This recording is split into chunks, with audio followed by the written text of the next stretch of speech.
Hey guys, it's Paul the Griggly. Hey, welcome back. This is our third series of our Facebook Live, and I'm very excited about this one. And I don't want you to think that this last one is cliche and we take things for granted, because we tend a tendency to forget. And we're already into, next week is going to be Q2. We're getting into April, May, and June. We're already gone with January, February, March. The big question is, have you gotten better? Are you sliding? Are you climbing? Are you dying, or are you moving ahead? And each one of these categories that I'm talking about. Number one, take charge of your life. Work, home, your community, your diet, your exercise. I always say this: when you feel good about yourself, you have a tendency to take care of other people in a better way, because you feel better about yourself. And remember, when you're conducting yourself on a daily basis, it's not really what you say, it's how you say it, and to have people gravitate towards you. I'm not saying that everybody in the world is going to like you, everybody in the world doesn't like me, but you get by it and you think about it. But when you feel good about yourself, it changes the dynamics. So in each one of these categories, how do we become, number one, a self-master in each one of these categories? And it takes time. The best thing I can suggest is that you take bite-sized pieces and you kind of chip away with it. Number two, self-leadership. And in order to lead anybody else, you got to lead yourself first. So take the initiative to lead yourself. You must take the time to take care of yourself. I know your business is there. I know you're busy, just like me, but you got to carve out a specific time to make sure you take care of yourself. Remember, it's not how long you live, it's how you live, which means is the quality of your life. Having the energy, having the passion, vivacious, speaking well, thinking well, communicating well. You can go well into your 90s or 100s and have that same kind of attitude if you take care of yourself. Number three, it's so important to have someone like your manager that will support you even when it doesn't count.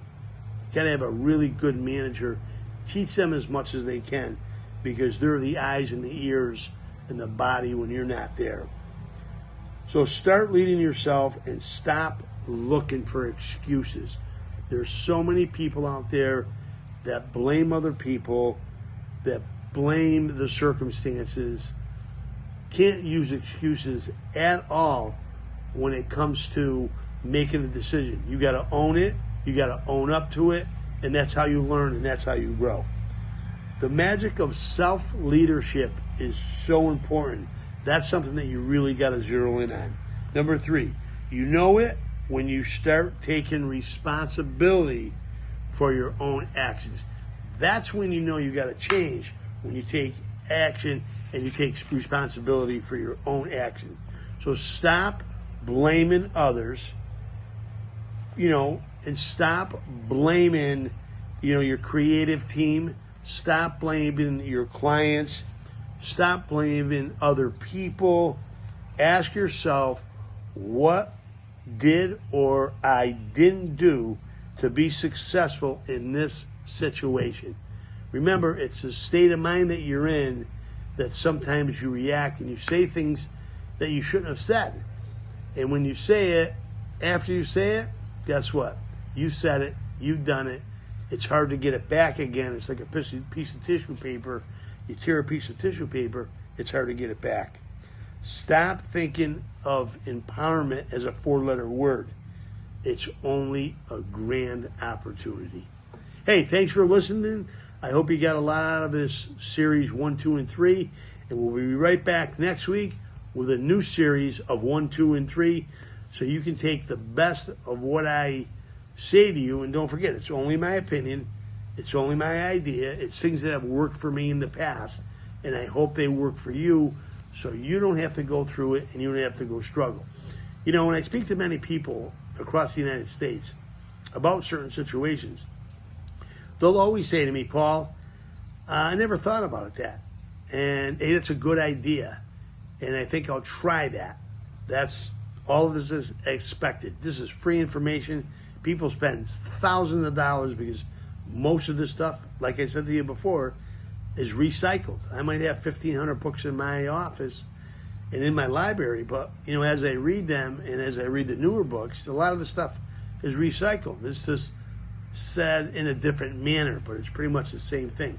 But if you can get those 4 components down, like I talked about, it's like New Year's. Your career, your health, your relationships, your education. That's really kind of important. I'm the 4 things that you got to zero in, and obviously your finances, because that's like the scoreboard. You look at a scoreboard and you watch 2 teams. How do you know what team is winning? You got to look at the scoreboard. It's not any different in business. Well, I hope this helps. I'll see you next week. Have a great day. Have a great week. And don't forget, Paul Joseph Professional. Call my wife, Lauren. She's on top of her game. She's on her A game. Boy, she can rock and roll. She'll get all that product out to you in no time because she really cares about you and she really wants you to make money and see that you're successful. And that's it. Paul Joseph, it's moving exponentially. And don't forget, I just want to remind you, I'll be at the America's Beauty Show next week, and I'll be teaching 3 classes, and cannot be missed. And some of you have been listening to my Facebook, and you've been on Facebook, come up to me, say hello. I'd like to meet you, and you might have a question for me. And if I can answer it, I'd be happy. Have a great week. Have a great day. Thanks for listening, and share this with as many people as possible. Bye-bye now.